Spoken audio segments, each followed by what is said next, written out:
And welcome to another episode of The Only Playbook. I'm Sweetcar. I got Shashot and Shovit. Guys, we're here. The dreaded day has come. The NFL season is over, but we had one of the best Super Bowls I've seen in recent history that we're going to talk all about. How are you guys feeling post Super Bowl, knowing that there's going to be a 6-month lull before we see real live football action again? Yeah, I mean, it sucks, but it is what it is. We were gifted with a great Super Bowl, kind of great Super Bowl. I think we'll talk about all of that. But you know, now is the time for off season. Now is the time to get ready for all of the drafts, for your fantasy draft, for the NFL draft. There's a lot to go on in the off season, so I'm looking forward to that though. Yeah, for sure. You know how I celebrated after the Super Bowl? Not that my team won or anything, but I went to go eat at Chick-fil-A. Um, Solid. and I was waiting in line at the drive-through. This is the next day. I was waiting in line at the drive-through. I'm only thinking of this right now because I saw my own image and I'm wearing a tank top right now. And this is freaking February in the Northeast. So you know when you go to Chick-fil-A, you see just wholesomeness. They're like, "Oh, my pleasure," blah blah blah. The dude at the drive-thru started roasting me for like 10 minutes straight. He was like, "Bruh, like, did you just come up here from Miami or something? Cause like there's no beach around here. What are you doing? You got sandals on too?" His head's like in the door. He's like, "You got sandals on?" I was like, "Okay, this is odd," but couldn't help but to laugh. But yeah, that's funny. Sidetrack. But anyways, yeah, it was great. Super Bowl went really well. Not that I wasn't rooting for one team or the other, but like Sweetcar said, it was probably one of the best Super Bowls I've ever seen.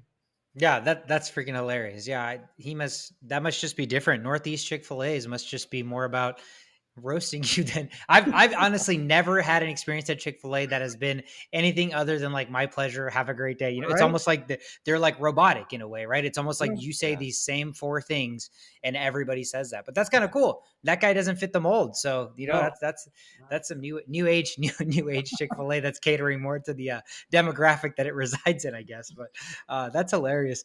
No, I mean, yeah, we'll talk all about it, but you know, there was no shortage of excitement. We came into this game saying that it's the two best football teams of the season. The teams that, early on were already favorites to make it to this game. They were the number one seeds. You have the best quarterback in the game. Again, the storylines were all there. And again, I can't wait to really break it down and talk about really what you guys enjoyed and what really, really sucked. So let's get into it. Before we talk about the game, there's a couple of things around the NFL we want to talk through. So let's kick it off with water cooler talk.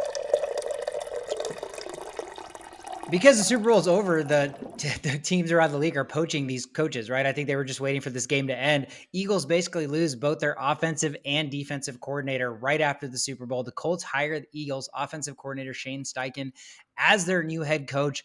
They were one of the teams that were waiting. That felt like it took forever for them to find a coach, but it seems like they had their eyes set on Shane, essentially. And so once the Super Bowl ended, they made it official, which is weird to me. I mean, how does that come into play with tampering? Because it's not like the Super Bowl ended and he immediately was like, "I'm agreeing." Like they had to have had some conversations prior, but nonetheless, Colts are headed in a direction where we saw how great this Philly offense has looked the past couple of years. So that's nice for Indianapolis. And then on the defensive side, Eagles lose their defensive coordinator Jonathan Gannon. He is the head coach of the Arizona Cardinals now. So again, both sides of the ball are gone for Philly. Cardinals get to focus more on the defensive side, and the Colts get a offensive-minded head coach. Texans hire Bobby Slowick as offensive coordinator. His name, I wasn't super familiar with it, but he was the San Francisco 49ers passing game coordinator for the past two seasons. It seems like they come up with new verbiage for what these roles and stuff really mean, but you throw San Francisco and then you throw a passing game in there, like he's got to have some knowledge, and that already, just that in itself already entices you and excites you a little bit. So Texans being in a full on rebuild, brand new head coach, who was the defensive coordinator for the 49ers. So he kind of poaches his own internal talent with Bobby Slowick as their offensive coordinator. They're probably going to draft a quarterback. So things are looking up for Houston. And then lastly, the Panthers hire a familiar name, not as a head coach, not as a coordinator, but as a quarterbacks coach, former NFL quarterback Josh McCown. Why is that cool? I mean, this guy's been around the block. I think he had some head coaching interviews last year because he thought that's what he really wanted to do. A lot of people thought it was crazy because he didn't have any coaching experience whatsoever. He was just a former coach. So I think this is a nice stepping stone for him. He's a very knowledgeable, smart guy. He's been a serviceable backup for years. Backups are always the best coaches, is what they say. So let's see if Josh McCown can carve out a role for himself in the NFL as a coach. And those are all the hires. But one final thing to talk about before we get into the action, guys. Derek Carr officially released by Las Vegas. The sweepstakes for Derek Carr have begun. I mean, if you want to call him sweepstakes, he's a good, not great quarterback. He's not getting any younger. He's had issues when he's been with the Raiders with winning, and he got the number one receiver that we wanted him to get in Devontae. Didn't really matter. Where do you guys see Derek Carr going? And if he's going to a team that is obviously in a situation to get a quarterback, like what's the ceiling for that team? Because again, you're going to pay this guy. I mean, he got released, right? So his $40 million contract, he got released prior to that, so it's no longer guaranteed. So I'm assuming the team that signs him is going to be like, dude, you're going to have to come play for us at a much cheaper deal. But where do you see Derek Carr going? And is that even, for a team that's looking for a quarterback, is that a guy you pivot to? Or at this point, are you just looking into the draft? I think it really depends on the strength of the team. Like, look at this is a classic like Matthew Stafford type of situation. I think teams that are already kind of stacked and are missing a quarterback to do anything could go out and get him, and he could take you to the Super Bowl. But you really need a complete team to do stuff like this. But we're talking, if we go to anywhere in like the lower 20 teams, if it's not the top 10 teams he's going to, what's he going to do for you? You're going to see the same stuff. You're seeing the same stuff. You're going to pull your hair out. Like there's tiers in the NFL, and Derek Carr, we were, I joke about Kirk Cousins being like the threshold between good quarterbacks and bad quarterbacks. We gave Derek Carr multiple opportunities to be above that threshold. And now it's pretty evident from, when you have Devontae Adams on your team and you can't really do much, I think that takes away from him being on the upper end of that threshold. I think now he drops a few points. He's in this Matthew Stafford limbo until a good team picks him up and really uses his strength, which is, what is it? What is Derek Carr's strength? I don't know, but we need to see this from a new team that is pretty stacked, because if it's a flatlined average team, I'm afraid Derek Carr is not going to be able to help you. Yeah, I mean, I think that the Matthew Stafford example is even a little too high for this guy. I think that like a Carson Wentz or Matt Ryan of last year is a little bit more appropriate, and I can't imagine him being picked up from any team right now. Like if you're a team that's not very good, you're probably going to try to go and draft a quarterback. So you're not going to put money on Carson Wentz. He was guaranteed 40 million if he had stayed this past today. So I can't see any team after maybe the draft they aren't able to get a quarterback, and or a team that's like in the middle of the draft, like from like 11 to 20, you don't get a good quarterback. You have to like you're like, I don't know. I'm thinking Jets maybe, right? The Jets, they could be a good option. Texans, even if they don't get any team that doesn't get a quarterback in the draft, is probably going to be the teams. I think right now it's too soon to speculate on where he's going to go just for that reason. Yeah, the Jets are an interesting spot because you already have all the rumbling with Aaron Rodgers. Texans, to me, there's absolutely no way they're getting Derek Carr. I think they're in a full on, we're building from the ground up kind of situation, and they're drafting number 2, right? So they're going to get one of the best quarterbacks. They're kind of in a pick your poison type of situation depending on which way the Bears pivot. So to me, like if the Texans or somebody got Derek Carr, then you're just settling to be average or slightly above with really no long-term future. I'm looking at a team like maybe the Commanders, right? The Commanders who've already done this. They've already done this with Carson Wentz. They've already, gone out and gotten a quarterback that they felt still had something left. He's obviously not the answer considering they've started Heineke. They've, had a shuffling going on there, and Wentz is just atrocious. And they have a defense that, again, 2 years ago was great. Last year was disappointing, but they were just riddled with injuries. So if they're a team that is kind of a quarterback away, it's not quite going to push you into like you're a Super Bowl contender, but they could squeak into the 7th or 6th seed in the NFC, which, is very, very top heavy right now. So the Commanders make some sense to me. But other than that, like you guys are right. Like, it's just you have to look yourself like as a team, as a franchise, just look your franchise in the mirror. Like look yourself in the mirror, right? The owner just stands in front of a mirror and says, "Where is my team at right now? And how much more can Derek Carr really move that needle? Like if he's going to get you from like 7-9 to 9-7 and you make the 7th seed, like is that worth paying him $30 million? Or at that point you're just like, let's take a flyer on a rookie quarterback that's going to cost a fraction of that. And worst case, they're still not making the playoffs, right? So it's almost kind of a moot point. So I don't know. It's the NFL. Teams are desperate. Like a team like the Panthers always jumps out to me as like a team that's too scared to draft a quarterback because they have, they've had Cam Newton and they've had kind of a revolving door since where they wanted to take a flyer on Darnold. He didn't pan out, right? And so I think a team like the Panthers could make some sense, but even then it makes sense because some team is going to be desperate, but it doesn't make sense to me from the standpoint that I don't think any team that Derek Carr goes to automatically becomes like a contender or anything like that. So it's weird. It's the NFL. I mean, obviously we're talking about a guy that's the, top 20 best quarterbacks in all of the entire world, right? I mean, if you think about it from that perspective, but in the NFL, you have, like you said, Shisho, you have those echelons, and when you're not above a certain echelon, you're always just going to be like just kind of muddling in mediocrity. And that's kind of what Derek Carr screams to me. So it'll be interesting to see what team gets desperate, what team, really builds a roster this offseason, and Derek Carr holds out till, maybe training camp or mini camp, and the draft has happened, and the team that, loaded up but didn't get a quarterback, like you said, just plop him in and maybe he finds the right situation. But time will tell. But a murky ending for Derek Carr in Vegas. Let's see where he goes. That's it for Water Cooler Talk, guys. Let's get into it. Super Bowl 57, Chiefs, Eagles. Let's talk about it with the rundown. This game had everything you could possibly ask for. It had the best quarterback in football. It had, some of the best receivers in football. It had some of the best tight ends in football.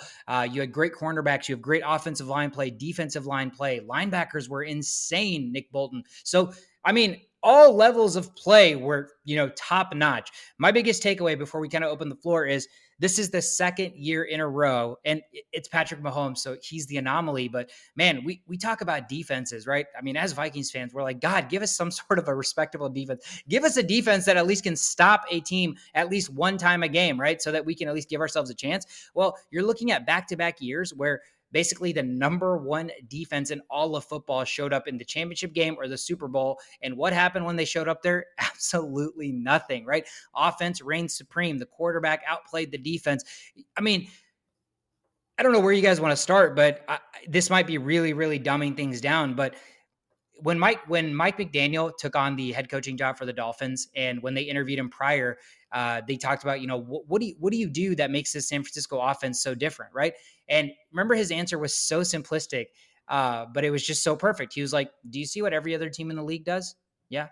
Well, we just do something different, right? So we just don't do that." And to me, Andy Reid has been a coach in the NFL for decades now, right? He's considered like an old head in a way to where he shouldn't be adjusting. He should be like, I've been storied. I've won a Super Bowl. Like I've been in numerous championship games. Like I'm one of the best coaches of all time. Like I should be able to just run what I do and that should work, right? But no, this old head has adapted and has, figured out that the NFL continues to evolve. So just because you've made history or you've been good last year, 2 years ago, 3 years ago, it means absolutely nothing now. He was facing a juggernaut of a team in Philadelphia, and all it took for that defense, for Philadelphia's defense to falter was just a little bit of motion, right? Just a little bit of pre-snap motion, and that made all of the difference. I mean, I think 3 of their touchdowns came on pre-snap motions, maybe 2.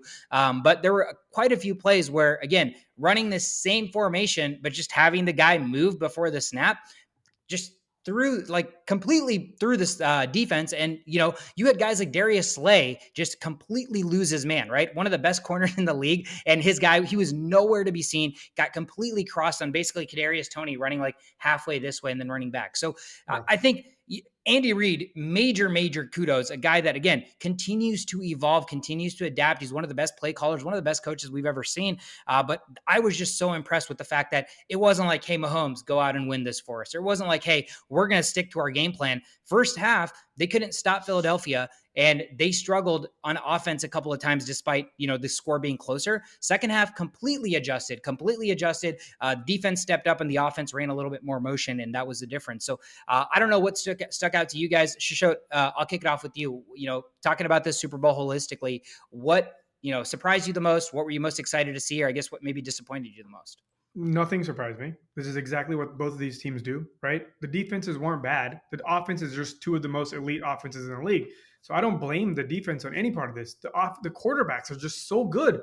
Like you got Hurts, who is up to par as far as how Mahomes moves in the pocket, if not more. He extended so many plays, so many first downs, like running down the sideline, rushing for those 3 touchdowns. I mean, it makes me wonder who the real MVP of this game is. Sometimes you might have to think about giving the MVP to the losing team. And I could make a valid argument for why Jalen Hurts was clearly the MVP of this game.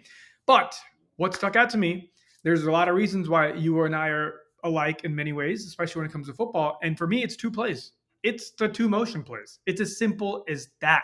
They caught him off guard. They caught him lacking. You know what happened? Andy Reid sat everybody down. They're like, okay, Eagles defense is good, but what are they the least good at? And someone somewhere gathered enough data, maybe the new head coach for the Cardinals, maybe someone gathered some data from somewhere and they're like, oh, by the way, they don't run with or they always run with the receiver to the other side. Like, how about we trick them? So they did that twice, bro, twice at the goal line.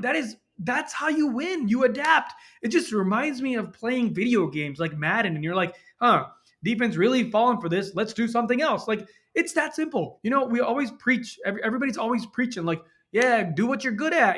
Continue to do it. Like, but that's not what they do. That's not what the Chiefs do. There's a reason it is so fun to watch the Chiefs. There's a reason I jokingly call them like my favorite team to watch, and just bullshit like that because they adapt. There's no one person. There's Kelsey in the middle, and then it's anybody's game, anywhere, at any time. You got who would have thought Sky Moore and freaking Tony are going Kadarius to be the Tony. ones, right? Like, they didn't even think about guarding him. They were probably so focused on other players in that area, and like and the repertoire, it's so big in that goal line. Once the Chiefs come to the goal line, it's fucking game over.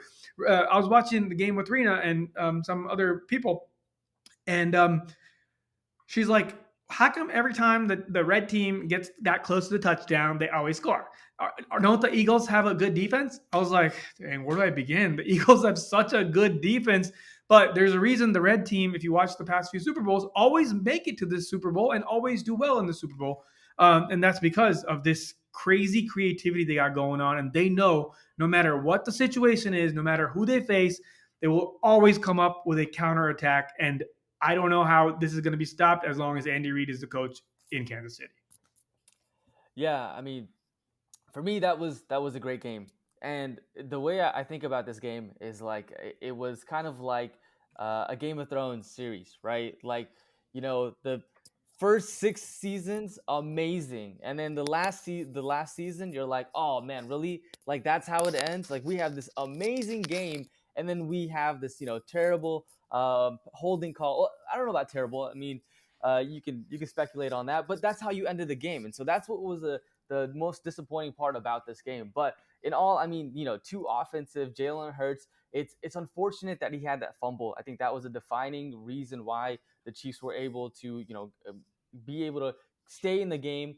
And second of all, kudos to the offensive lineman for the Kansas City Chiefs. Right, no sacks whatsoever against a defensive line that we talked about with Josh Sweat, Hassan Riddick. Like, to not allow any sacks and protect Patrick Mahomes. I mean, that's got to be one of, if not the reason that they were able to stay in the game and win. And it's crazy to me how often like Travis Kelsey also gets open. Like, you got to think that the defense is going to do everything to stop Travis Kelsey, and I think that's probably why some of the motions played work. The fact that Kelsey, when it was zone coverage, Kelsey was always finding ways to get open, and they targeted him.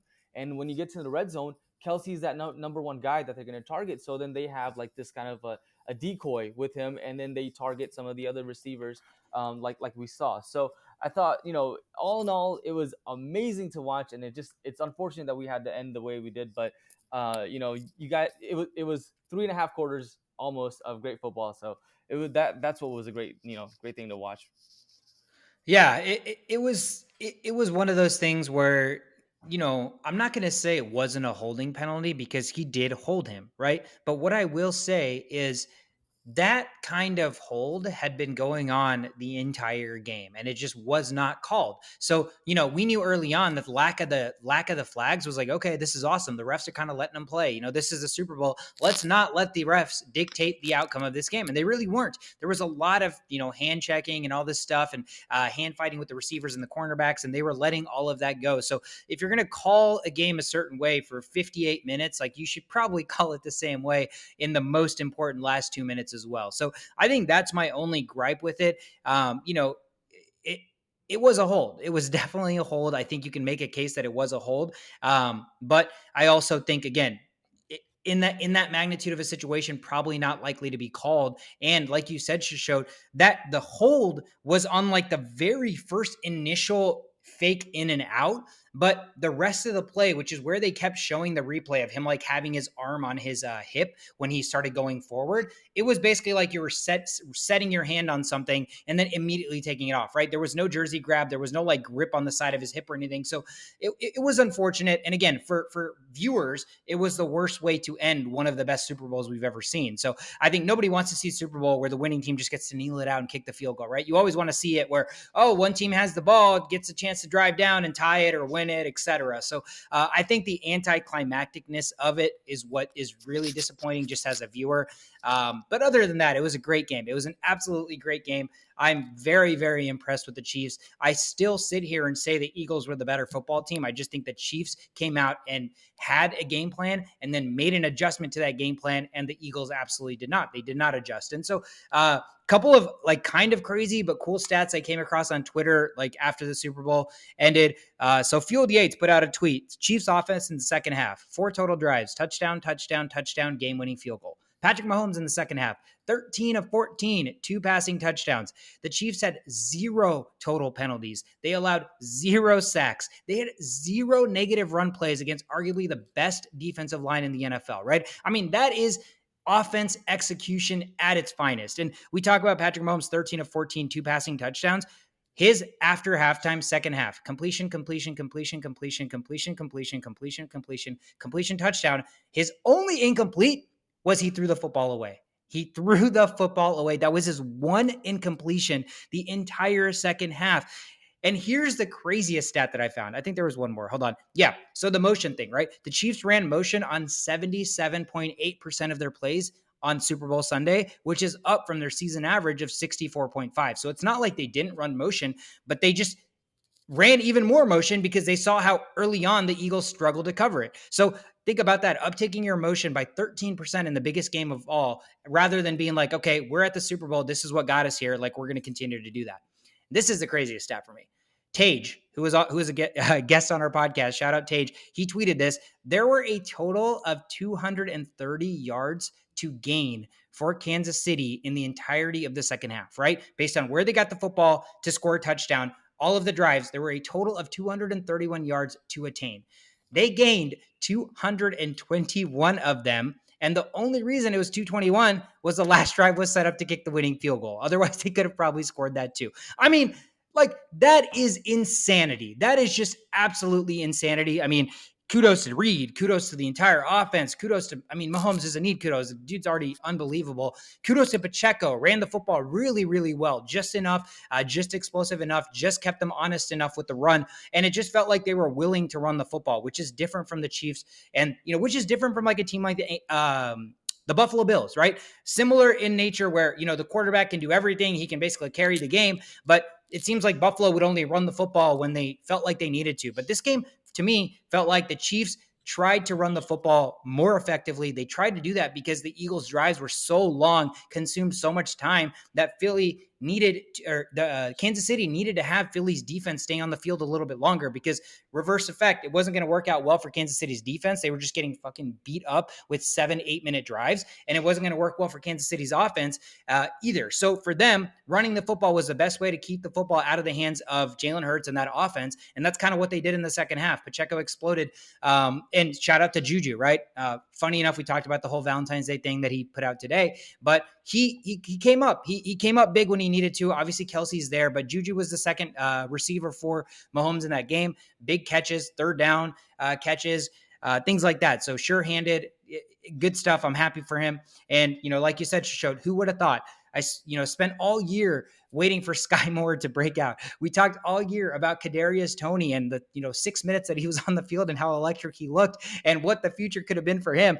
Of course, in the Super Bowl, the best team, the team with Patrick Mahomes, Andy Reid, and the masterclass mastermind figure out a way to get these guys involved, not just involved, but impacting the Super Bowl, right? So, that's coaching, man. That's a team.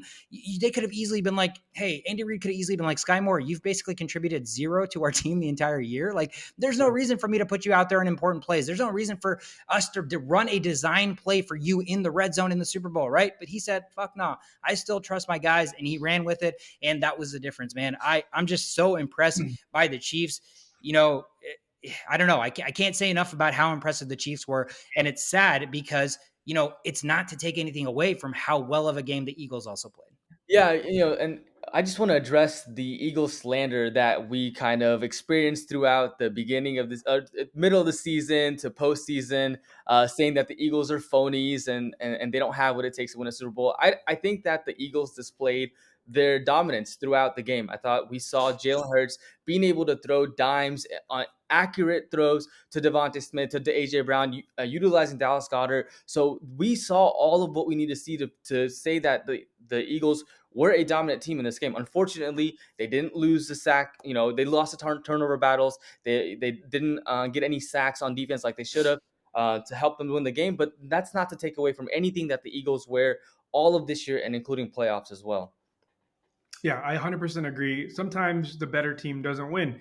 And you can see that analogy pretty much all over your life. You know what I mean? Like sometimes the CEO of a company is not the smartest guy in the company. He just gets lucky with things working out for him to get to that level. There's not always skill involved. Majority of the time there is, but there's a lot of luck involved. And the Chiefs really lucked out with whoever made those decisions to put the people in motion, because I strongly stand by that being the sole and the major outcome of how this game turned out. Otherwise, Eagles were just doing their thing, what they've been doing all year, what's been working all year, and nothing was changing. Other Chiefs couldn't stop them. They still racked up 35 points. However, the Chiefs just had Andy Reid on their corner, and he is, some people may argue he's the greatest coach of all time because his willingness to adapt into so many new changes as time goes on. So, the Eagles at the end of the day, you should just keep your head up high. There's always next year. That's cliche as hell. But, welcome to the world of sports where there's only one Super Bowl every year, and not everybody gets to win that trophy. Yeah, the Eagles are in a great spot, right? They were 3 points away from winning this Super Bowl. They were basically a holding penalty away from having a chance to win it. So they were right in the thick of things. I mean, we compare the teams, and like you said, Shishot, the Eagles played their game more so than the Chiefs did. The Chiefs had a scoop fumble that, Jalen Hurts basically dropped the football without a single defender touching him. So, that was a very big gift given to them. And then obviously Kadarius Toney had that huge punt return that took him inside the 5, right? So you have a score defensively, and you have the special teams putting you inside the 5 to score one of your touchdowns. Whereas for the Eagles, a lot of their scoring was just 7-8 minute, like dominant drives. And if it wasn't that, it was straight bombs over the top, which, still worked to perfection, right? I mean, you look at the 3 best throws of this entire football game, and to me, they were all by Jalen Hurts. The throw to Dallas Goedert, the outside throw to Dallas Goedert between two guys, unreal. The over-the-top shoulder throw to Devontae Smith that he ends up dropping because he doesn't continue it. And then arguably my favorite one that keeps getting slept on is the one where he was in the pocket still, and he had to throw this way to Quez Watkins running that like deep inside, and he put it literally perfectly on the money, and Quez dropped it. I mean, that was the best one just because I felt like the pressure was coming to him. He didn't have the ability to like sidestep and step up. It was simply just using his arm and making a diagonal type throw, and it was right on the money. So, I mean, again, Hurts balled out. If not for that fumble that ends up being very, very pivotal. I mean, like you said, Shishot, you could argue that the losing team's quarterback deserved to get MVP this game, right? I mean, you could absolutely argue that. So, great performance. It's awesome as football fans and fans of, none of us had our favorite team in this game. So no real emotional skin in the game. So as neutral NFL fans, I mean, this is everything you could have possibly wanted in a football game, in a Super Bowl for that matter. And so I was super excited about the game. Like you said, both teams, Chiefs obviously won the Super Bowl. Kelsey, I thought that was really weird. Kelsey playing the victim card afterwards, like, put some respect on the Chiefs. Like, nobody will call us underdogs. I'm What like, world do you live in, Kelsey? where are you living? The Chiefs have been like the best team in football for like 5-6 years. It tells you everything you need to know. Like he knew Yeah. deep down inside they were not the better team. So it's like, Yeah. let it out. So I thought that was a little weird, but again, kudos to Patty, kudos to Mahomes. Shovey, you talked about it. You wanted Mahomes for his legacy. You wanted that big game. I mean, dude, coming from an injury, one leg hobbled. There were hits he took where he hobbled again, and they were losing, etc. I mean, this just adds more to that legacy, and we'll talk about it. Shove, you mentioned the offensive line doing such a great job of protection. I don't even think they did that great a job of protection. There was a lot of plays where there was Eagles in the backfield quite often, but the freaking Mahomes magic, man, the way he gets out of these situations, it's absolutely absurd. There's the most common running quarterbacks, they don't go up the middle, right? They like scramble to the side to find an opening, scramble to the left, find an opening. This man isn't even like Jalen Hurts, where it's like automatic QB draw. Jalen Hurts, the only other guy that probably goes straight up the middle almost every time.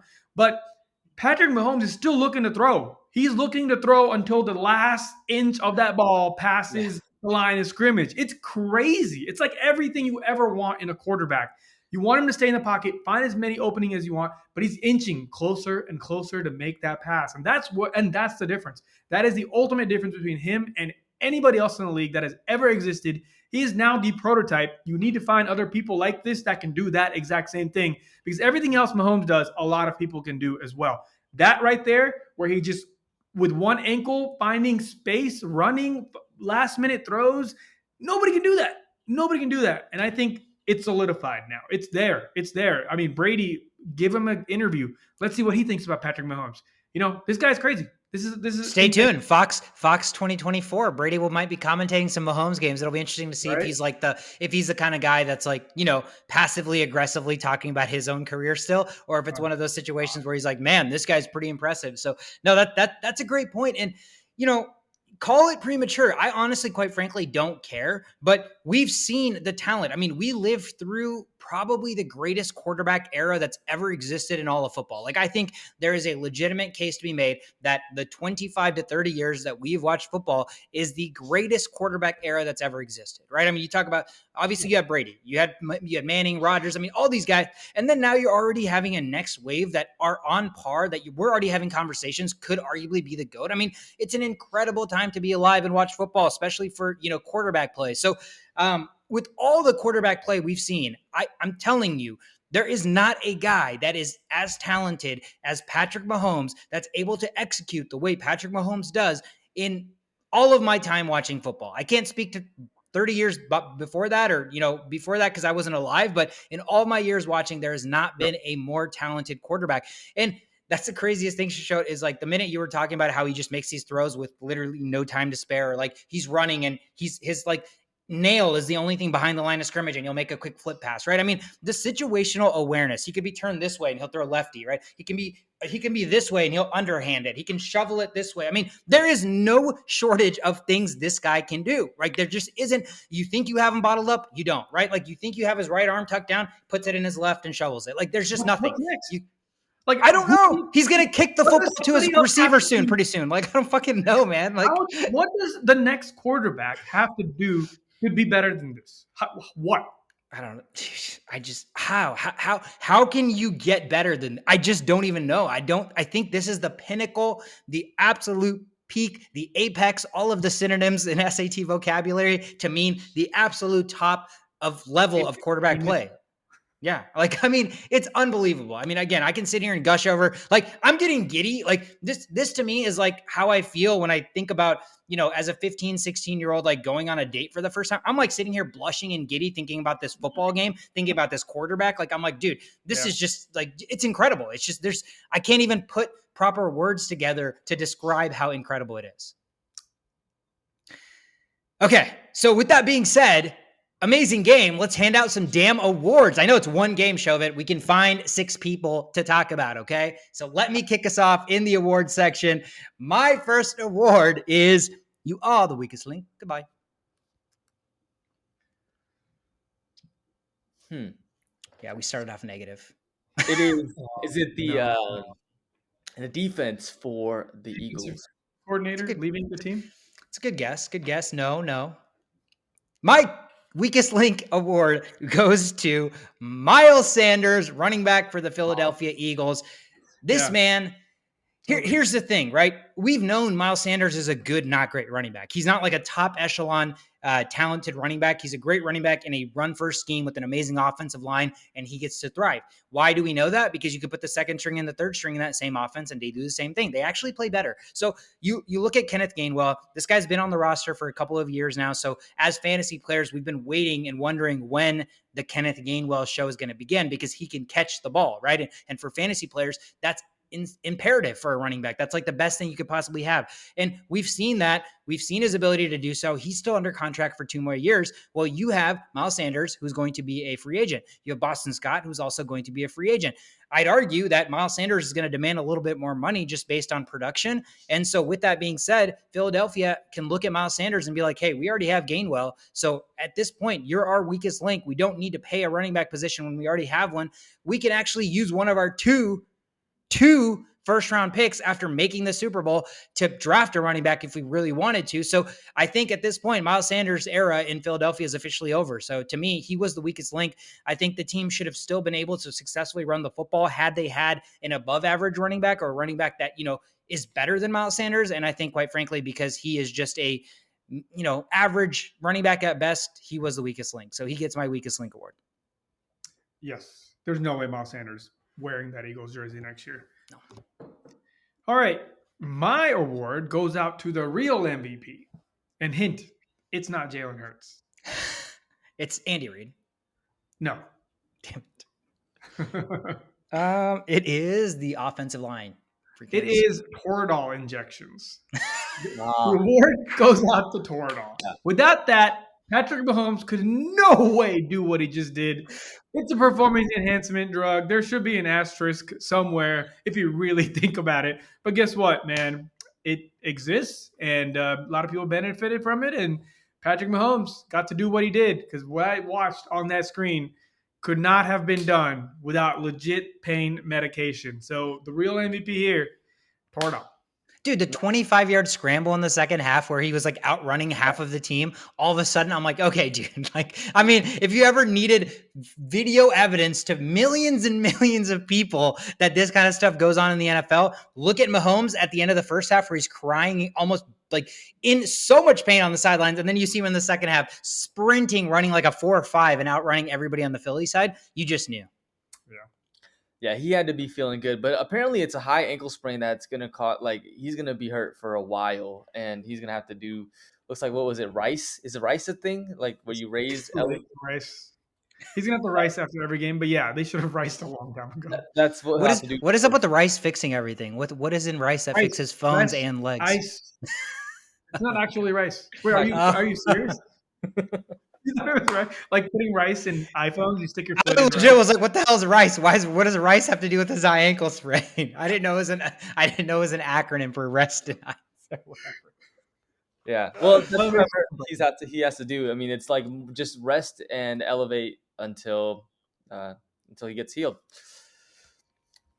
All right, so my award is going to be the Mount Rushmore Award. It's Mahomes.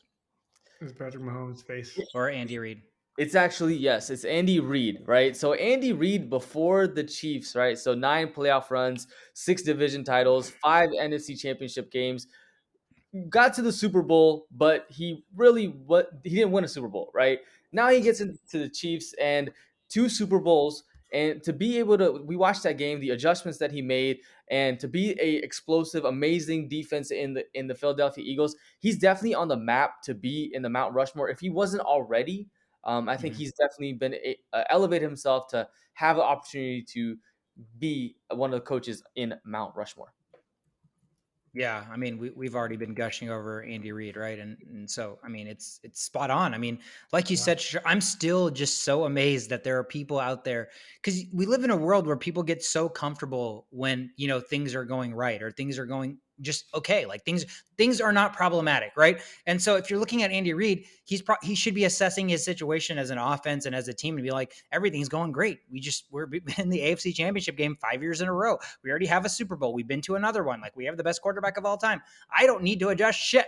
But he didn't do that. And I think that's just, dude, this is the blueprint. When you have the best of the best still willing to learn, still willing to adapt, like that should tell you something. Chess match, man. It's a chess match. You can be the best chess player in the world. If you just do the same things, you're gonna lose. You're gonna lose. And that's exactly Eventually what somebody's going to figure it out, right? Eventually somebody's going to figure it out. So that's a great award. He is on the Mount Rushmore of coaches, in my opinion. I mean, just absolutely.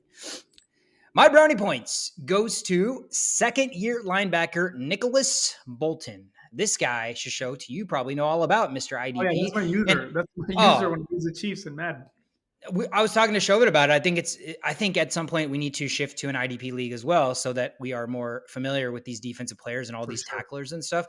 But Nick Bolton, man, second-year player. I mean, he's a second-year player out of Missouri, so he's 1 year away from being a rookie linebacker in the biggest game of his life.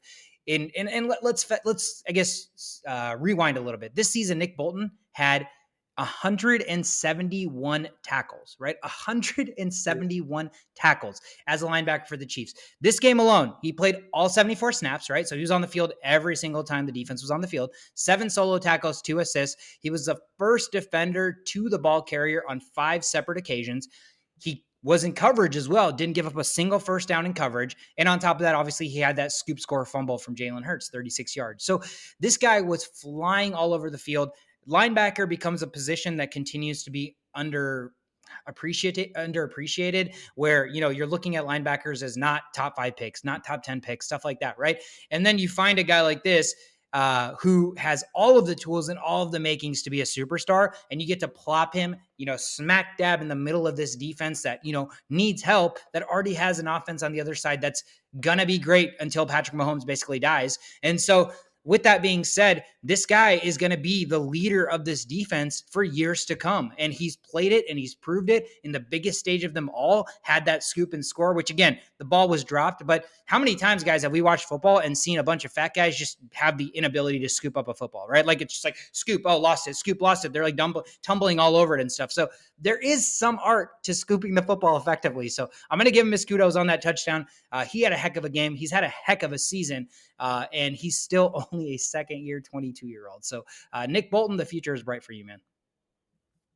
Nice. Always love a linebacker highlight reel. All right. My brownie point goes to the number 87. There's no way you guys are going to figure this out. So I'm going to give it like 10 seconds. Oh, I mean, if it's not Kelsey, then I don't know what It's not Kelsey, and it's not even a player on the field. All right, man. I have no idea. It's Dugong. Dugong is the 87th Pokemon in Pokemon. Why am I talking about Dugong? I have no idea. Because he Make the resembles a connection. human. Because he resembles a human that was on that field. That really shitty grassy field that was grown for 2 years, took millions of dollars to grow. This person was on that field. And he looks like Dugong. This is, again, Andy Reid. Andy Reid. He is a walrus. Dugong is of the walrus family. If you really squint your eyes, kind of looks like Andy Reid. We've already talked about this enough. He just deserves all the respect out there. So that's it. That's plain and simple. Mr. Dugong deserves my brownie points. Solid brownie points. I don't know that Pokemon. I have to go back and look at that. Number 87. I'll look at that after He'll this. evolve into a Dugong. Seal's evolution. Is that it is? Okay. Yeah. So my brownie point is going to go to the five guys. The five guys on the Kansas City offensive The linemen. burgers? Oh, okay. No. They're probably getting a lot of burgers after this game though. But the offensive line for Kansas City to allow 0 sacks against a team where the Eagles are coming off a team where I think they had like what 4 guys with 10 Most sacks sacks. Most in a Mhm. sacks. season, the most sacks in the season, and to be able, I mean, that had to be one of the strategies in this game of like, hey, how are we going to stop this defensive line? And for them to step up, I understand that Patrick Mahomes is a great player and he did evade pocket, but he had ankle issues as well. So with all of that, to be able to protect this guy, I think kudos to them and really help them to continue the drives without allowing any sacks and things of that sort. So kudos to the Kansas City offensive line. They get the brownie points from me this week. Yeah, solid. That was absolutely solid. They were imperative to that victory. Great award. That's it. That is the award segment. Man, what an NFL season, guys. I mean, shit. You know, even as a Vikings fan, right? Let's do a whole like come to Jesus moment or whatever you want to call this. As a Vikings fan, 13 wins, right? How many comeback wins? How many one score wins? I mean, we had a season that, every week was freaking exciting, right? Like we were on the edge of our seat every single football game. Now, is that good for our heart long term? Maybe not. But as a fan, like it was fantastic. I mean, it was a great season. We've only had a handful of 13 win seasons in our entire franchise's history. So again, it was a fun season to watch. Shove it. As a Steelers fan, you had the team start off the season 2-7, right? Or 2-6, 2-7, something like that. Are they going to make the playoffs? Is Mike Tomlin's streak officially over? Who the hell's the quarterback? They've had all three guys play this year. You finally get some stability. You string off some wins. Mike Tomlin gets his streak. They go over 500. They have pieces to build heading into next year. From where they were midseason to where they ended, you as a fan have to be absolutely ecstatic, right? Absolutely, So yeah. so again, for us as fans, great season. From a fantasy football perspective, I can't even remember my fantasy football season, to be completely honest with you. I feel like so much time has already passed, but it's probably because my team sucked donkey butt in our league. So I was awful, but again, I still ended up winning my other league. So for me, fantasy football as a whole was a success. You guys made the finals in your leagues, etc. So it's, we were all part of the big dance. So we had skin in the game up until the final week of fantasy. And then just as a neutral NFL fan, we had the 4 best teams make the semifinals. We had the 2 best teams make the Super Bowl. We had a Super Bowl that that had 70 plus points put on the board. We had 2 quarterbacks put up historic performances. I mean, if we buy into this script, NFL is a script season. I mean, if we're the 3 of us are sitting here and reading this script after the season, like this is a pretty damn great script for all of us to have read and, watch come to fruition, right? I mean, I just can't get over how great the playoffs were. I can't get over how great these matchups were. And I can't get over how great some of these teams continue to become even when they're already great. Their ability to evolve, their ability to add little pieces that you don't think really is going to make a difference. I mean, shit, we sat here previewing this season being like the Chiefs lost Hill. They're not going to be as good. And it didn't matter. I mean, I can't even believe that. So they got better. That doesn't even make sense. So again, I'm sitting here gushing like a 6-year-old in a candy store. Like, Yeah. what a season come to full circle from start to finish. It's been so exciting to cover. I mean, do you guys have anything to add to that? Because I'm just like Yeah. sweating because Yeah. I'm so excited. I got some real quick things to add. I do believe in the script. I do believe there's a higher power in the football world, like the Jerry Joneses and whatever. 100% believe there's a script. I don't think they dictate the score of the game. They dictate when to throw the flag, how to help this team succeed. If the other team's dominant and do weird things, sorry, you lost that game, even though you freaking wanted to win that game by altering the game, right? That's why there's 18 weeks. So you can change things if one week doesn't go your way. It's not that hard to fathom that there is a script here. All right. Another reason, I'm a Vikings fan. I have watched every single Vikings game since I stepped foot in America, right?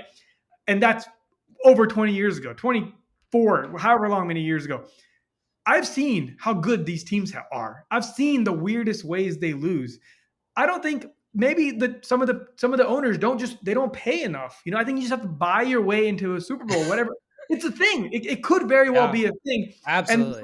some of the teams are just happy being mediocre because they're just here for the friends along the way and then the money along the way, right?